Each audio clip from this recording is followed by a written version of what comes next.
السلام علیکم ملګرو. افغانستان او د سریلانکا چې د ډېر غټ سیریز شروع شو. په دې کې درې ون ډے میچونه دي. په دې سیریز کې درې ټي20 میچونه دي.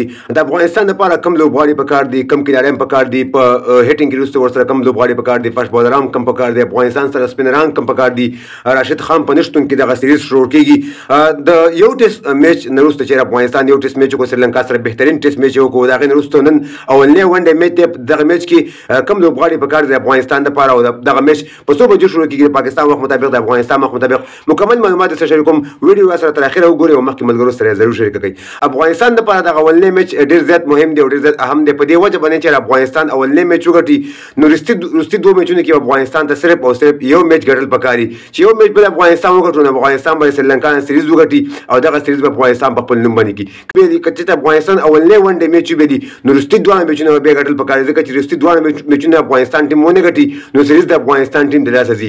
نن افغانستان ټیم ته ډېره غټه موقع ده. زه سره د خپلې خوښې یولس لوبغاړي شریکوم. د سکواډ کیپټن چې دی هغه حشمت الله شاهدي دی، هیڅ تعریف محتاجن دی، بهترین پرفارم شو کوي. رحمان الله ګربزو سره وکټ کیپر شو، ابراهیم زدران شو، بهترین پرفارم په ټیسټ کې هم شو کو.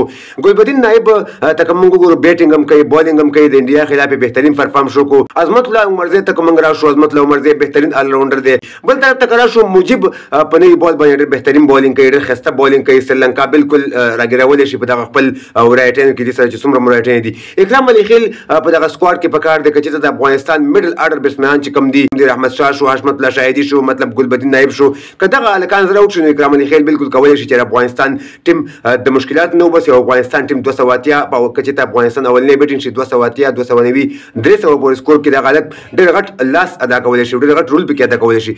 محمد نبي د برا شو، محمد نبي یو بهترین آل راونډر پلیر دی، ایکسپیرینس پلیر دی. ټاپ فاست بالرانو کې فرید ملک شو او فضل الله فاروقي شو، دوه لیفټ آرم فاست بالران دي. دا هم د افغانستان لپاره یو ښه ثابت کېدای شي. نو په دغه سکواډ کې که موږ تاسو وګورو فینشران چې کم دي، هیټران چې کم دي، محمد نبي شو، عظمت الله عمرزی شو، ګلبدین نایب شو، سلو بیټینګ هم کولی شي دغه هلکان او تیز بیټینګ هم کولی شي. د افغانستان په ګټه کې مهم رول ادا کولی شي، که اولنی بیټینګ وي او که دویم بیټینګ وي.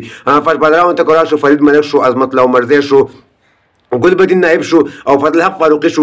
دغه خټاف سپین بال خټاف فاست بالینګ شو د افغانستان. که سپین بالینګ طرف ته راشو نو مجيب شو او محمد نبي شو د افغانستان سپین بالینګ شو. د راشد خان په نشتون کې دغه سیریز روان دی.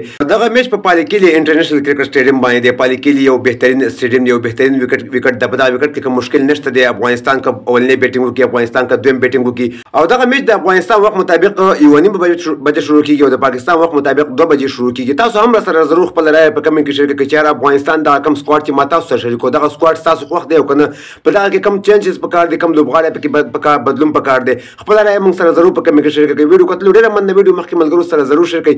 زموږ پیج هم سره فالو کړئ، زموږ یوټیوب چینل سره ضرور سبسکرایب کړئ د نور تازه معلوماتو لپاره. نور خو لري د الله په امان.